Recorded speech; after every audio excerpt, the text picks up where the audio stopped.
So as a high school teacher, I recall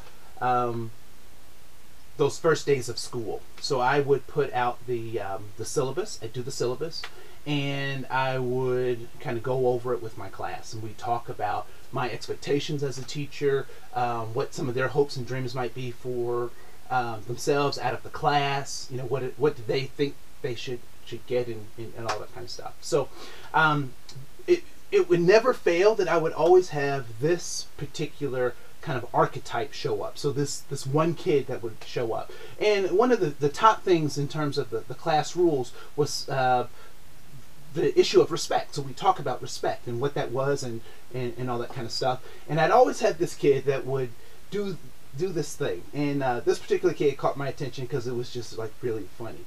And so he would he said, "Andre," and just like this, "Andre, dude, you got to earn my respect."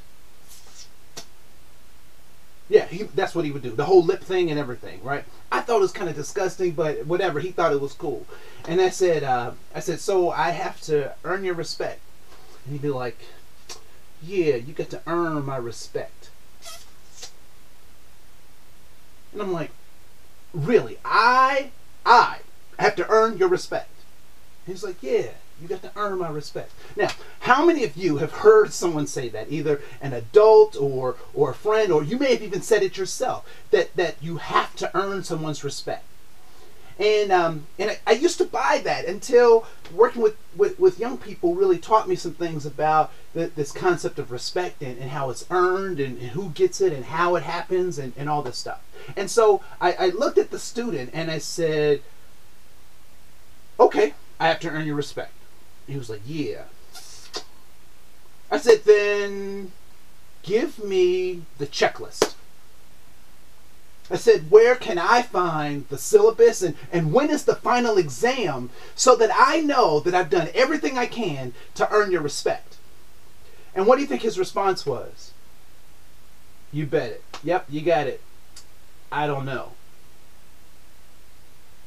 So it was important to me that I help him understand or teach him a lesson about what it means to respect. And it is important for us to understand that if I want to have respect, I must give respect first.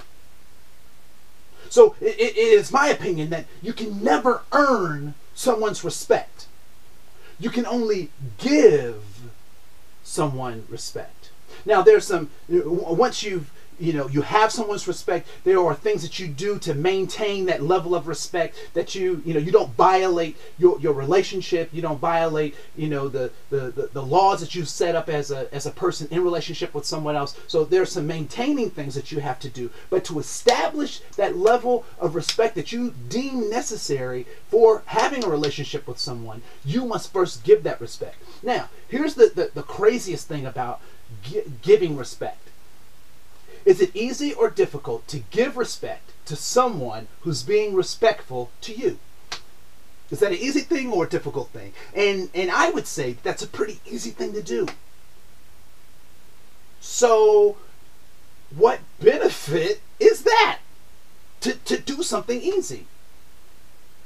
Now sometimes you're tired and you just want to, you got an easy button, so let me just push that easy button. But for those of us who are in the struggle, those of us who want to see systems change and see people's lives get better, we want some of those tough things. And so what I like to offer to you, that respect isn't really respect, or respect isn't really given until you give that respect to someone who does not deserve your respect. When you give that respect to someone who's being disrespectful to you, and when you give that respect to someone who's being disrespectful to you, that's when you start to understand that you really have this concept of respect down.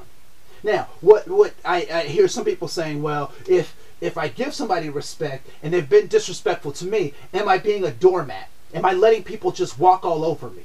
And I would laugh and say, yes, you are.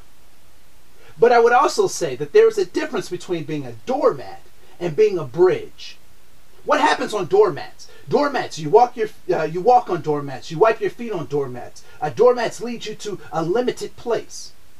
But if I took those same adjectives or those same verbs to describe what I can do on a mat, and I think about applying them to a bridge, the same thing can be said. So on a bridge, you can walk on a bridge, you can wipe your feet on a bridge, it takes you someplace, right? The biggest difference between being a doormat and being a bridge is that a doormat is all about me. Why are people walking on me, and why are they attacking me, and why is this stuff happening to me? But when you become a bridge, you understand that whatever the interaction that you're having with someone, be it positive or negative, is leading them to a place. And so the being a bridge or being a doormat is all up to you. I find it very interesting that I typically work in places where people aren't very diverse or culturally savvy or all sorts of things, and so they will ask me questions trying to understand and build relationships, but they'll come out sideways, they'll come out weird.